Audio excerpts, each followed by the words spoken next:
Hi, folks. This is Mark by Mark A. Foster, Ph.D., for the Institute for Dialectical Metarealism.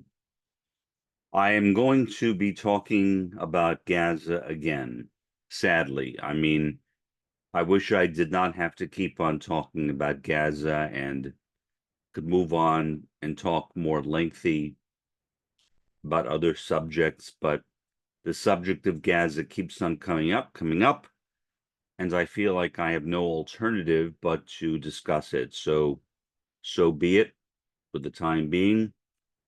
I will continue discussing Gaza whenever I feel it is necessary, and I think it is necessary right now.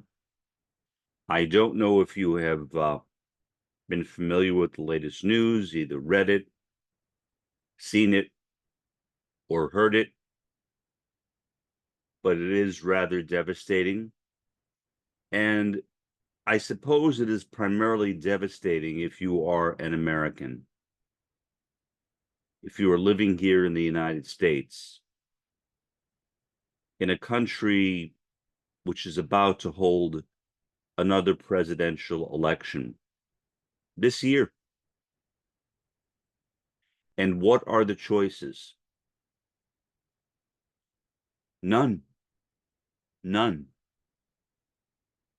We have a choice between an admitted Zionist, Joseph Biden, and someone who at least pretends to be a Zionist, because no one really knows what he believes, Donald Trump. But both of them are committed to supporting the Zionist entity. And this story, and I will read for you parts of that story, is simply another illustration of that. To me, it is heartbreaking, heart-wrenching, and the one thing that I feel is powerlessness. I don't like that. I do not like feeling powerless. I would like to feel as though there is something, no matter how meager, that I could do to help the situation, to alleviate the sufferings of the Palestinians. But it would appear that Joseph Biden could care less about the Palestinians. I mean, he may outwardly say he does, but what I pay attention to, honestly, is not what someone says, but what their actions are. And based on President Joseph Biden's actions, not his words, but his actions, my conclusion is that he really could care less about the Gazans. I hope I am wrong. I hope I will be proved wrong. I don't want to be right. Who would? I don't care about my own accuracy. If Joseph Biden makes a 180-degree turn and suddenly supports the Gazans, I will be happy. Do I think that will happen? Well, based on this most recent story, no, not at all. Precisely the opposite. I think the situation is literally drifting out of control. Part of it, I think, is because Bibi Netanyahu is terrified of losing office. As I've mentioned before, when he is no longer prime minister, he will likely be prosecuted on war crimes. And those war crimes have nothing to do with the current activities in Gaza. Whether those activities will be added to the list, I don't know. I haven't heard anybody say they would. I think they should be, but Who cares what I think? I am just a retired sociology professor living in the Rio Grande Valley of Texas, 2 miles from Mexico. I might as well be in Mexico for all the influence that anything I might say would have on what Joseph Biden is doing. We are not in the United States a democracy. We are not. We are not even a bourgeois democracy. Maybe, well, I don't think so. We are a Biden democracy, which is not a democracy. I don't know what the bourgeoisie want. Do the bourgeoisie want this war to continue? Maybe some of them. Maybe those who work in the arms industry do. But to all of them, I don't know. So basically, we are subject to the whims of Joseph Biden, a man who seems to care nothing at all about the Gazans. And as somebody who regards the Gazans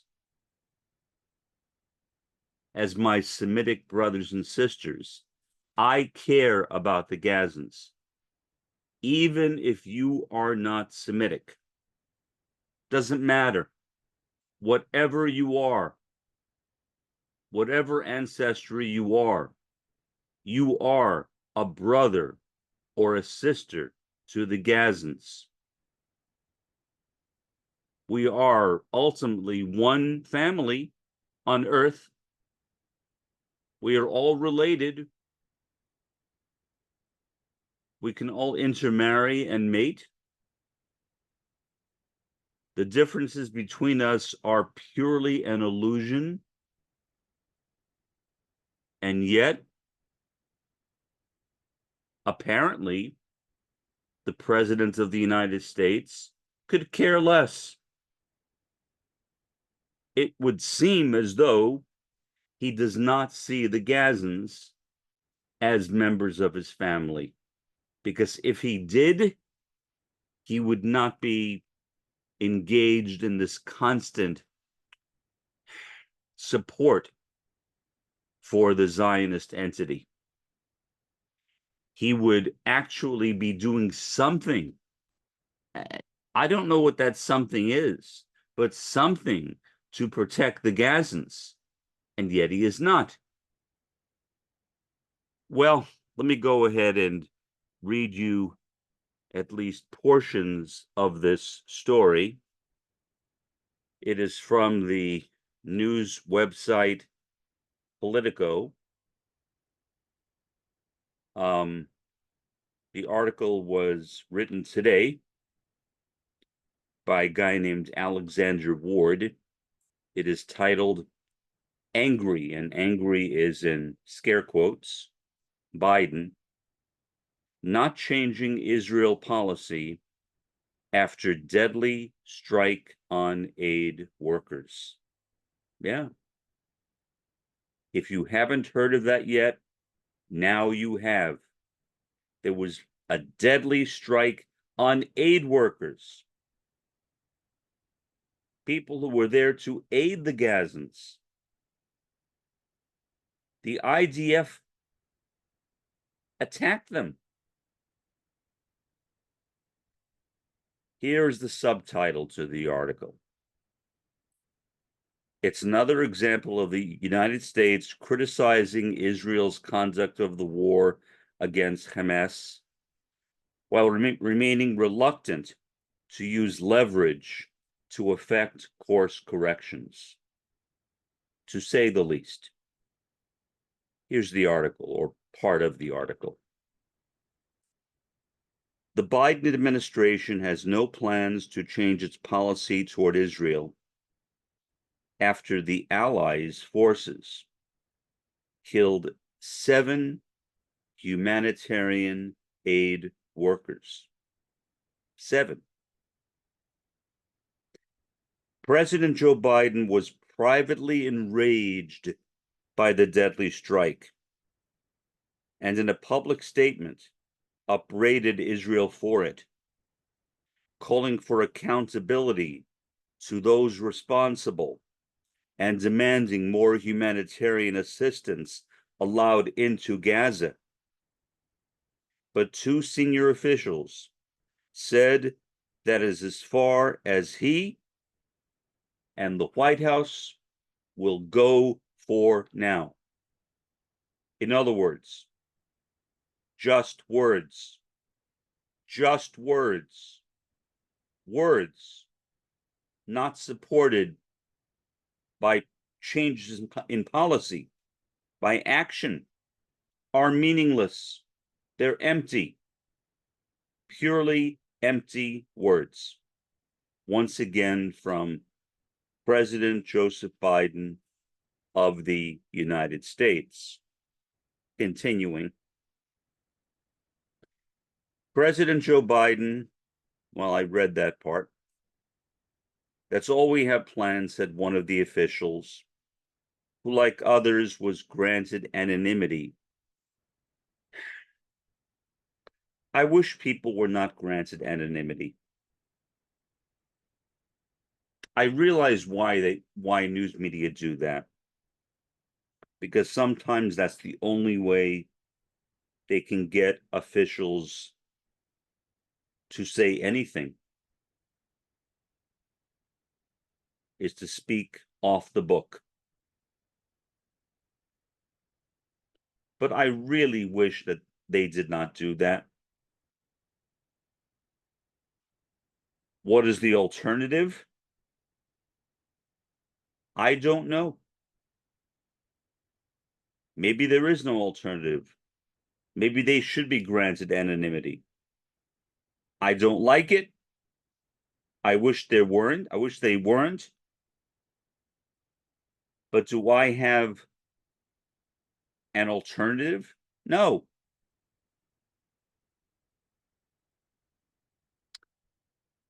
It's the latest example of the United States criticizing Israel's conduct of the war against Hamas, while remaining reluctant to use its leverage to force a change.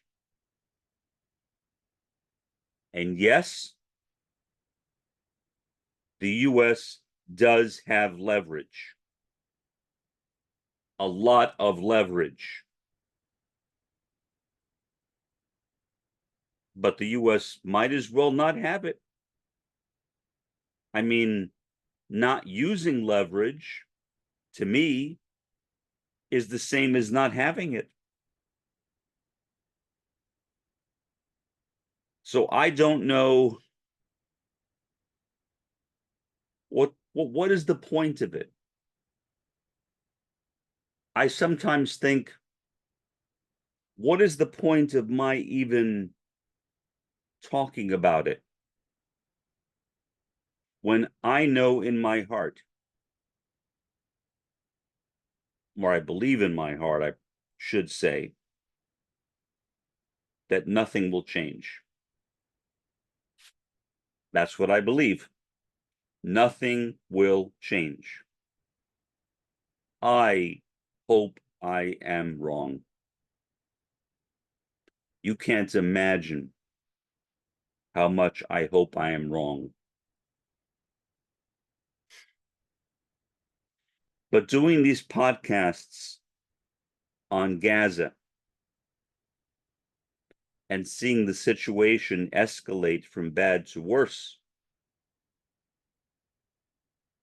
has given me no confidence, no faith, no sense of optimism. Now, I am not an optimistic person to begin with, but usually I have at least a little bit of optimism, a little bit. Right now, I have zero optimism. Back to the article.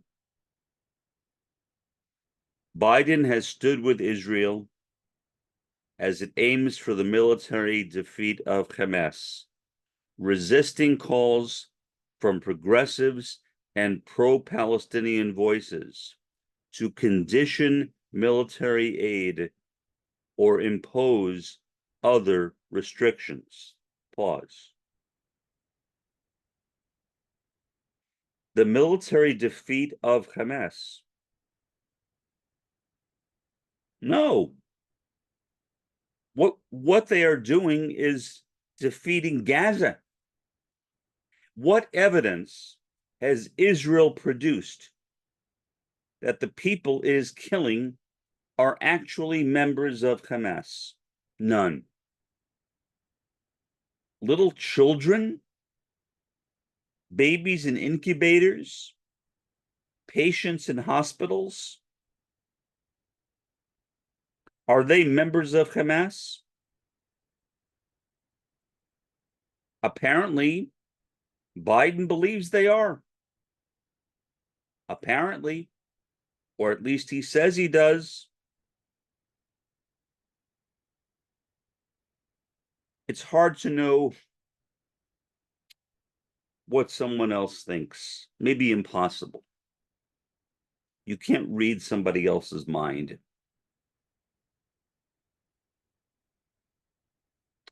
I would like to know what is inside the mind of Joseph Biden, however painful that might be for me. I said in the past that I don't want to enter into that man's mind. Well, I now see it differently. Now I do. Now I do. Because however painful it might be to enter into the mind of a terrorist, a state terrorist, like Joseph Biden, or like Benjamin Netanyahu, I think that as a sociologist, I need to. Not because I have any special knowledge, although maybe I do, my training and experience as a sociologist, but so I can try to look at the situation from a different perspective than I'm looking at it now. The perspective I'm looking at the situation now is one of hopelessness.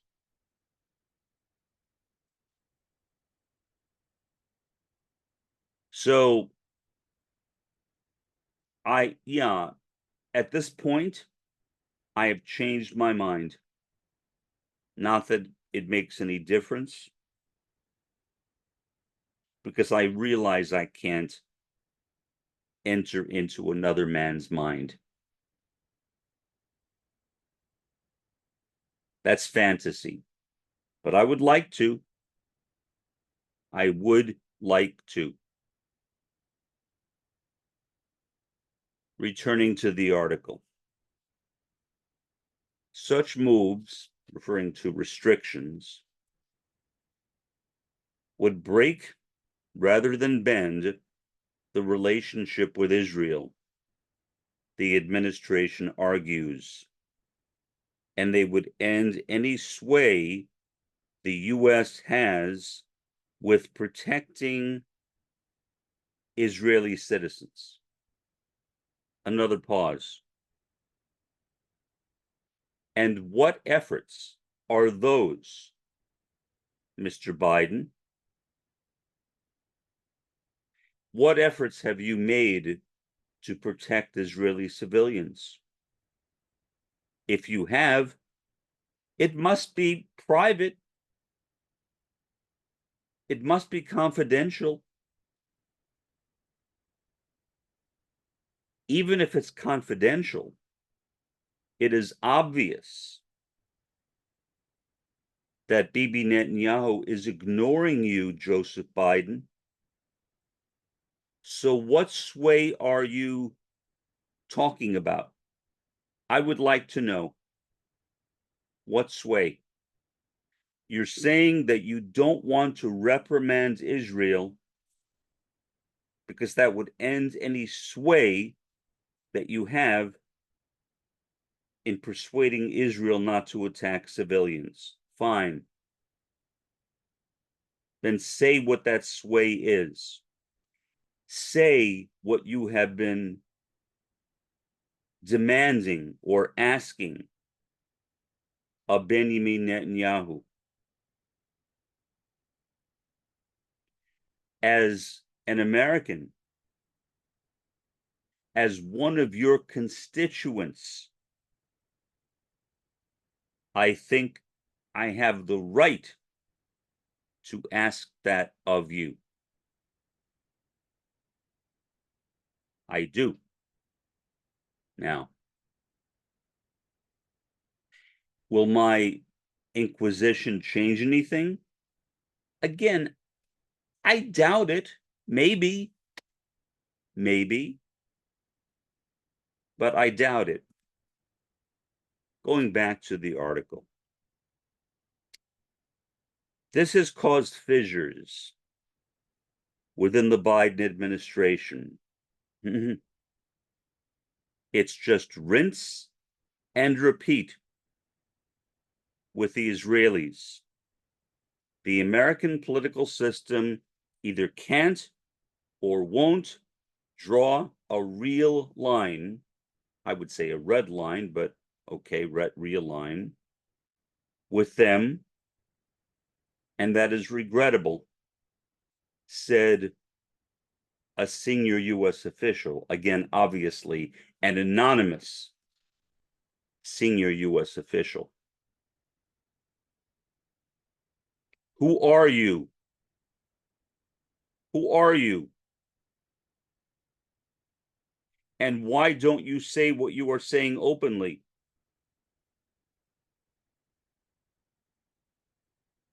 Are you afraid of being fired, senior U.S. official? Is that why you are anonymous? How successful have you been, senior U.S. official, in helping to change the situation? Nobody has been successful, including you, senior U.S. official. Now, finally, a person is mentioned by name. National Security Council spokesperson John Kirby, probably one of the most least respected persons in Washington right now,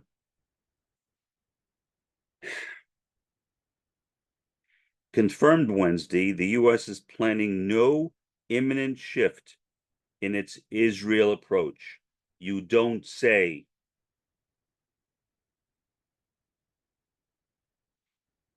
We are still supporting their right to defend themselves, and we're going to continue doing that.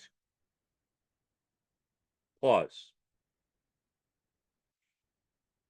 Defend themselves from what? From babies in incubators? From prepubescent children?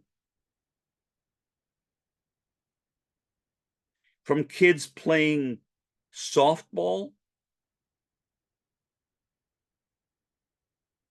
Who are they defending themselves from? Apparently, that doesn't matter.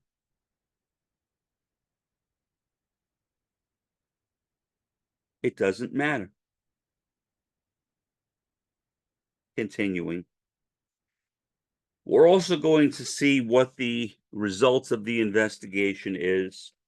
He, meaning Kirby, said on a call with reporters after prompting by Politico, adding, quote, "I'm not going to get ahead of discussions that haven't been made yet," end quote. Senior Israeli officials, including Prime Minister Benjamin Netanyahu, have apologized. Oh, wow, that's so sweet of you.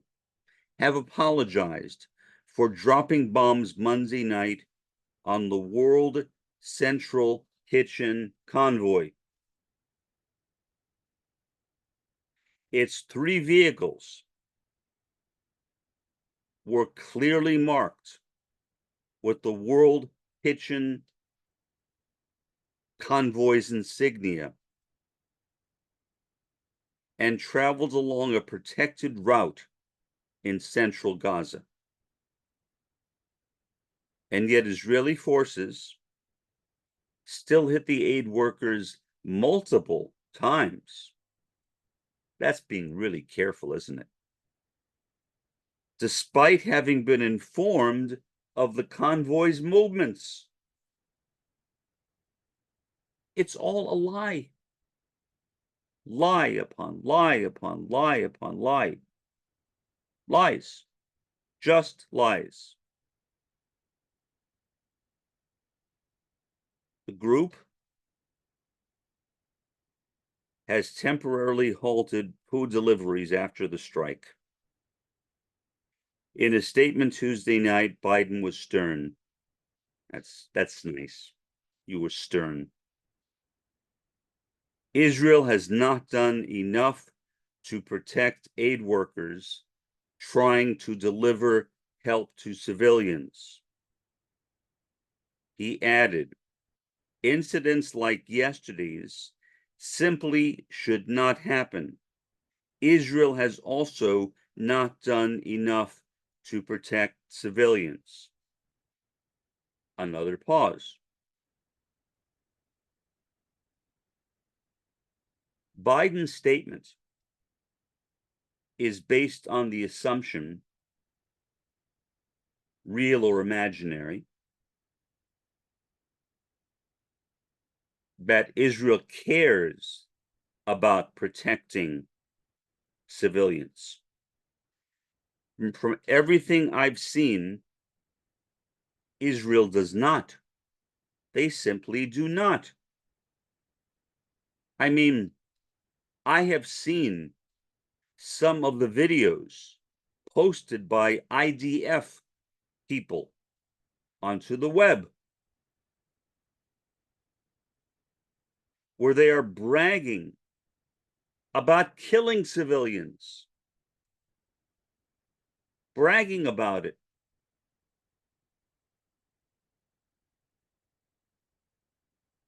Why are they still working in the IDF? Why is that not sufficient evidence to fire them,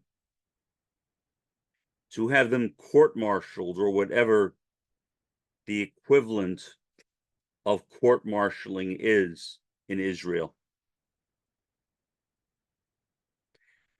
A second senior administration official, now we get back to anonymity, expanded on Biden's message. The strike on humanitarian aid at a time when Israel has recently agreed to get more aid into northern Gaza is deeply problematic. Yeah, it is deeply problematic. What do you think is the most rational explanation for it? What do you think is the Occam's razor that would make the most sense out of Israeli actions? Is it that Israel is not being careful enough, or that Israel is intentionally striking those convoys? My guess would be the latter. In my opinion, those are intentional strikes.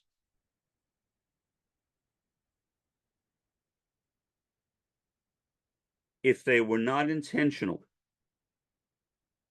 they would not be happening with such frequency. They would not be happening without any apparent attempt to stop them from happening. Continuing. A second, well, I read that already. Again, it's hard to keep up with this stuff. A preliminary Israeli investigation into the attack indicated that forces wrongfully identified the convoy as hostile targets, wrongfully or intentionally. I want to be very clear. The strike was not carried out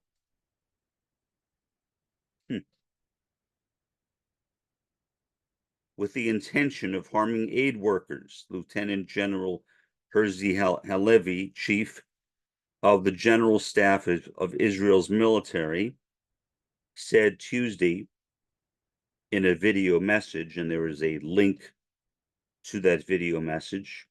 I will post this entire article, a link to it, below the podcast, so you can go to it if you want to watch that video message. You can.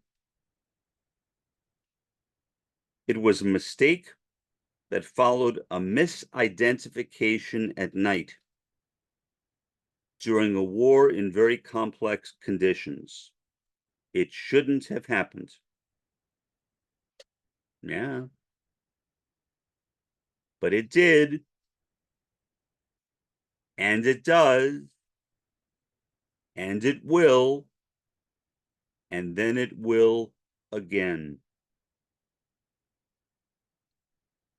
Biden was angry when he was briefed on the errant. Why are they saying errant? This is Politico. This is Politico. Politico should not be saying it was an errant attack. If Biden wants to say that, okay. He can say that. But Politico should not be giving Biden the benefit of the doubt and saying it was an errant attack.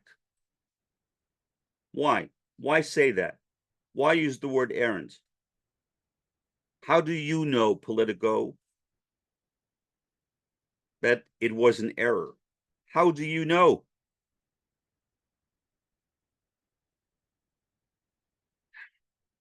The official said Biden insisted that Israel make the results of its investigation over the incident public. The president also privately, I don't know why not publicly, but privately, derided Israel for not listening to American guidance and warnings. A third senior administration official said, "You got it, anonymous."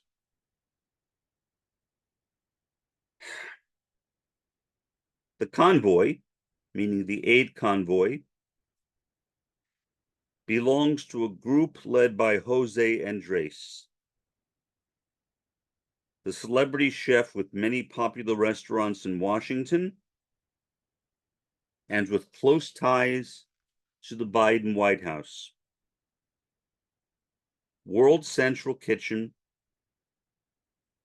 constructed a makeshift jetty to deliver aid to Gaza, making the organization vital for the enclave's 2.2 million Palestinians to receive food, water, and other necessities. Biden called Andres to offer his sympathies. Sympathies?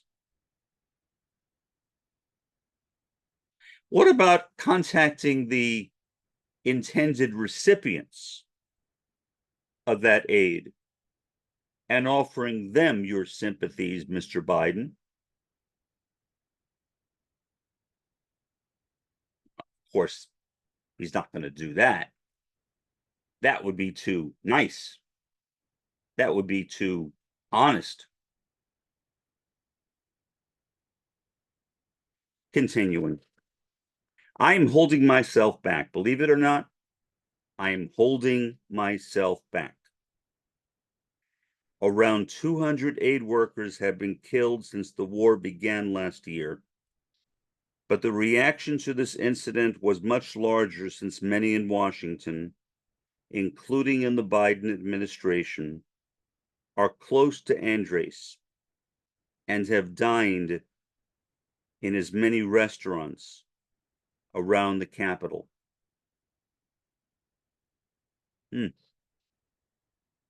So I guess with notoriety comes power. The fact that this celebrity chef has hosted many officials gives him the right to get an apology, but not the Palestinians, of course. Once again, continuing, and this is almost the end of the article, believe it or not. Many officials throughout the administration were already upset by the growing number of killed civilians and aid workers, but this hits in a different way. I don't know why, but okay. Said a U.S. official who was granted anonymity to detail an internal reaction. Everyone loves Jose and World Central Kitchen. That is so sweet. That is so sweet. You love Jose. That brings it to a new level because you love Jose.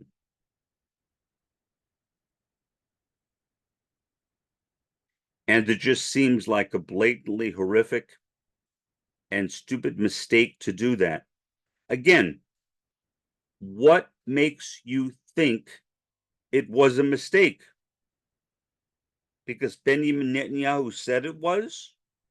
Because other officials in the Israeli regime have said it was? Sorry.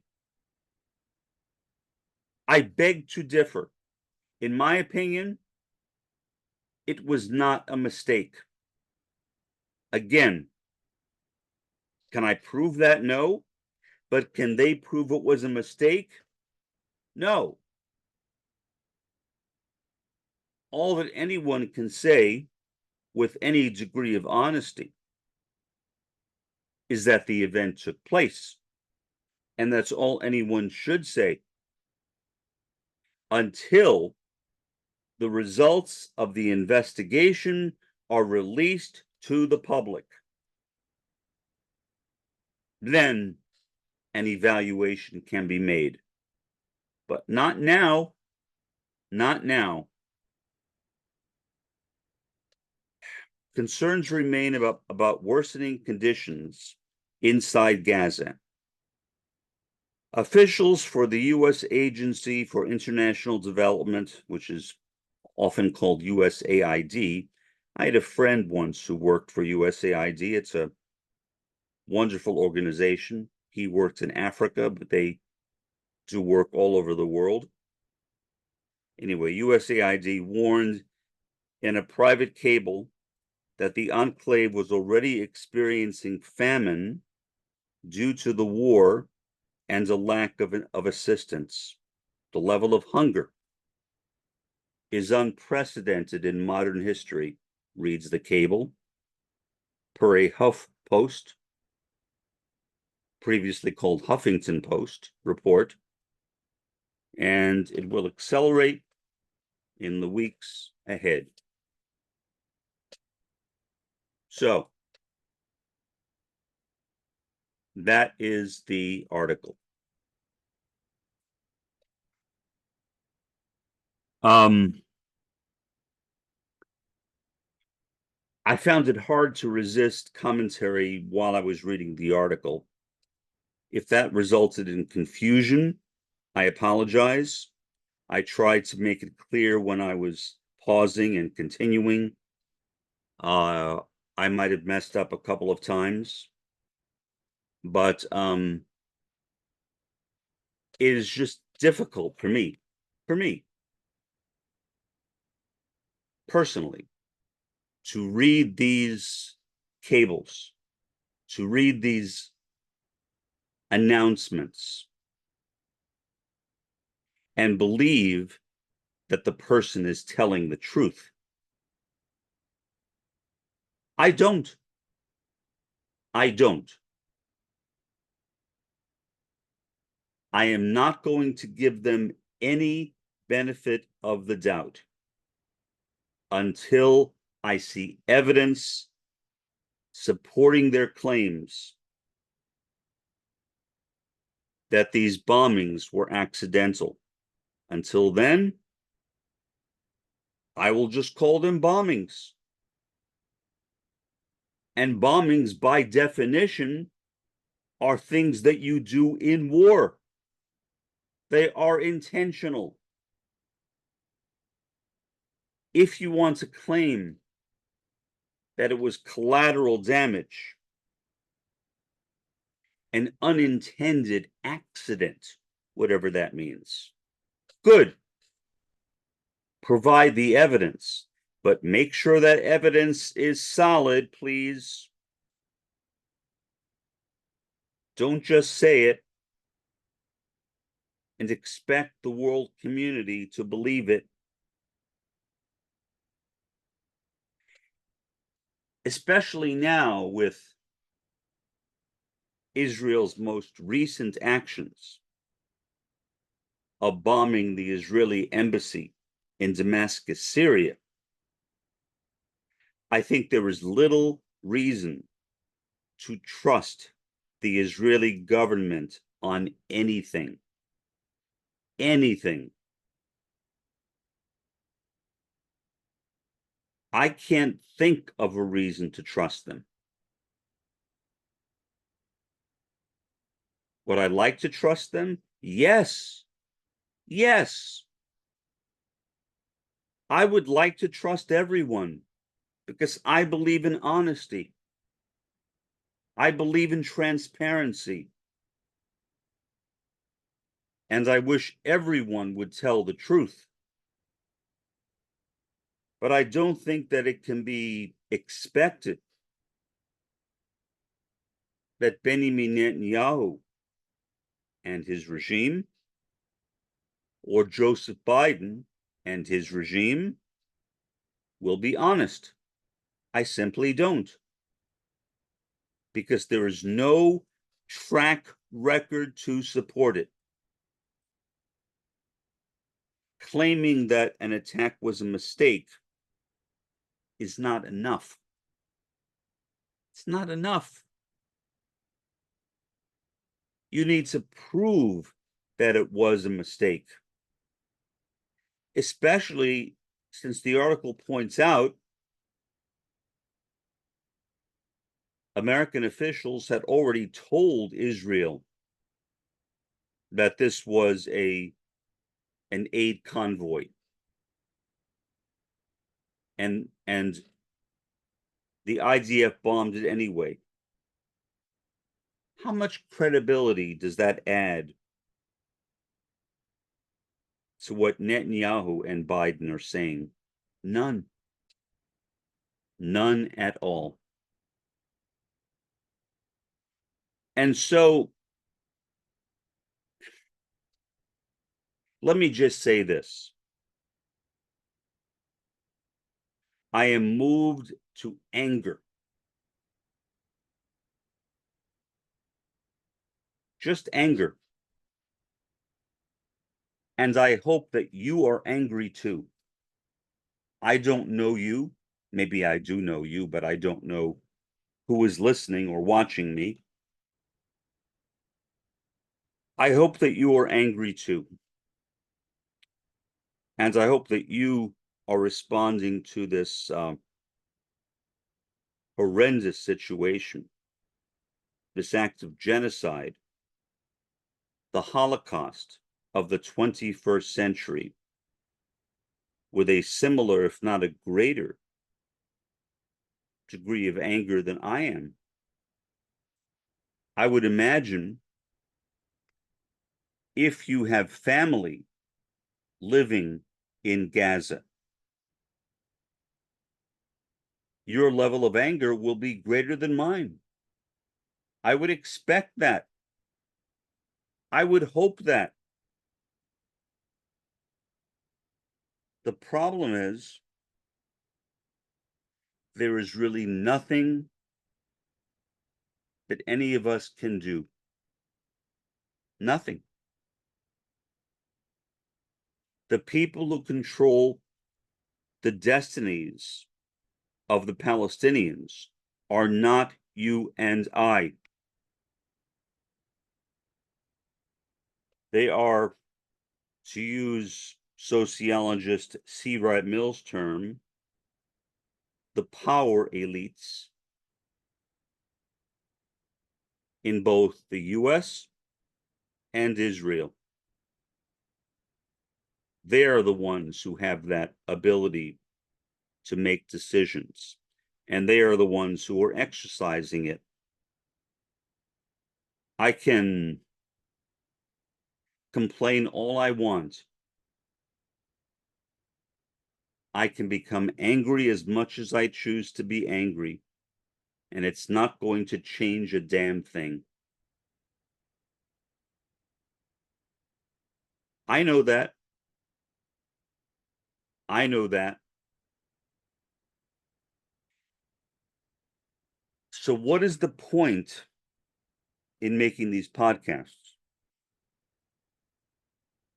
It is, for me, to demonstrate that this kind of anger does exist. And the anger I express is genuine. It is sincere. It is not phony. I am not a phony person. I never have been.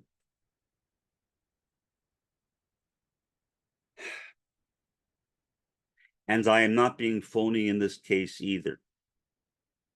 But I am in a situation where I feel as though I have nothing I can do.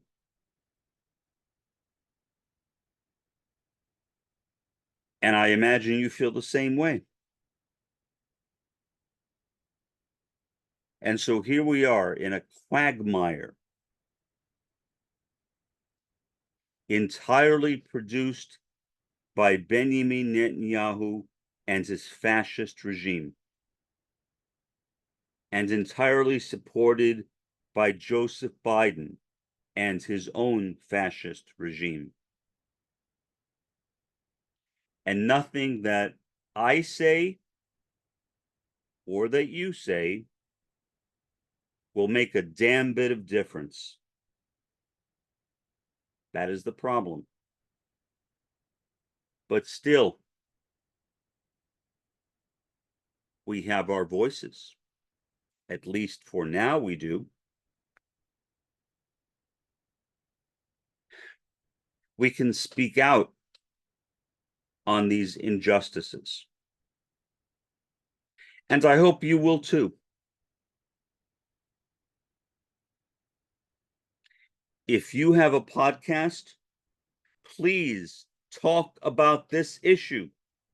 If you don't, please start one and talk about this issue.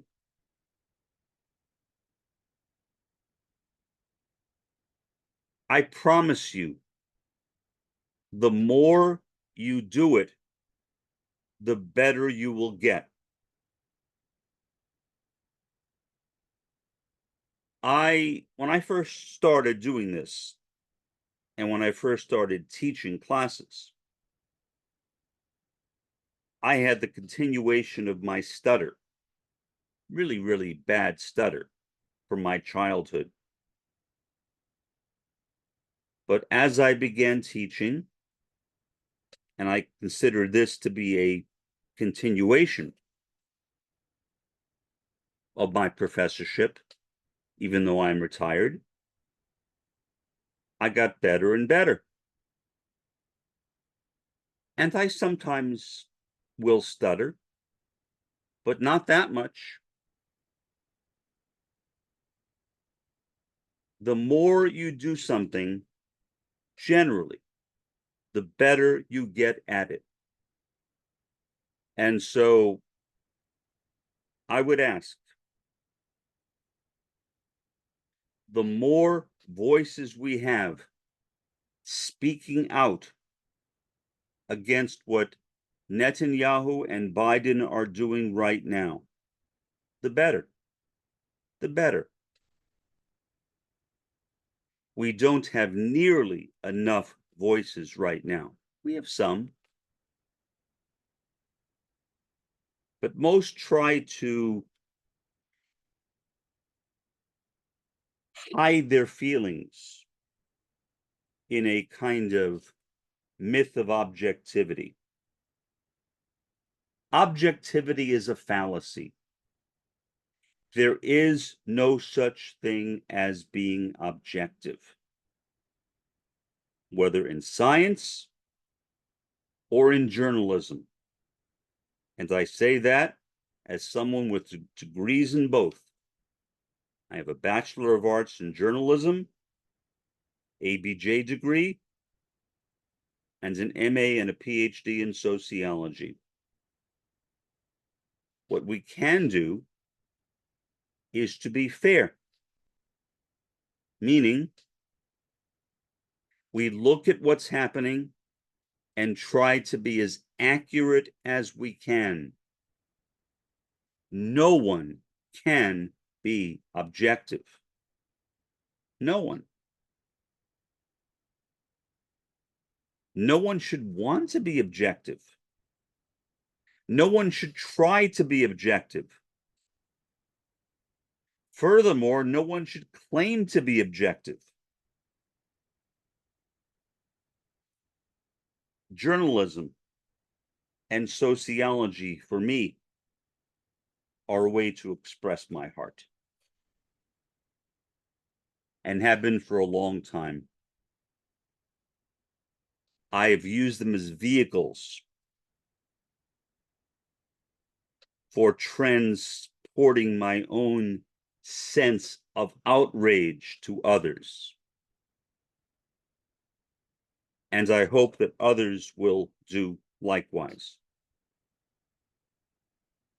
I'm certainly not perfect at it. I make my share of mistakes. I realize I made some slips at the very beginning of this podcast, and for that I am sorry. I always make slips. I'm a human being. But I do my best. That's all that can be expected of any of us. And I hope that you will do something too. Some act of conscientization, of critical conscience and consciousness raising, especially through podcasts, whether here on YouTube, on Twitch, on TikTok, on Vimeo, or wherever. There are loads of platforms. YouTube is the biggest, which is why I use it. But others are good too. There is no reason why all of us can't join in a chorus demanding accountability, demanding an end to this act of state terrorism, supported not only by Israel, but by the most powerful country in the world, the United States.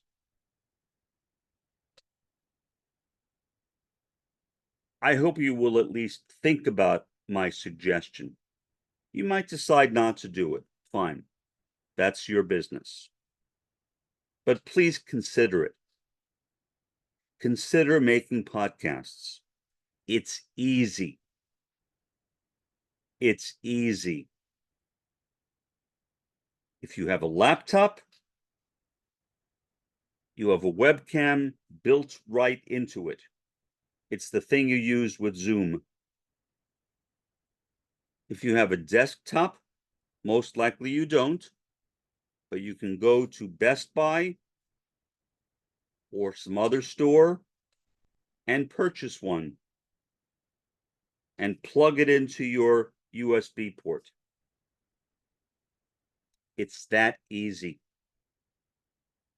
Then upload it to your video platform of choice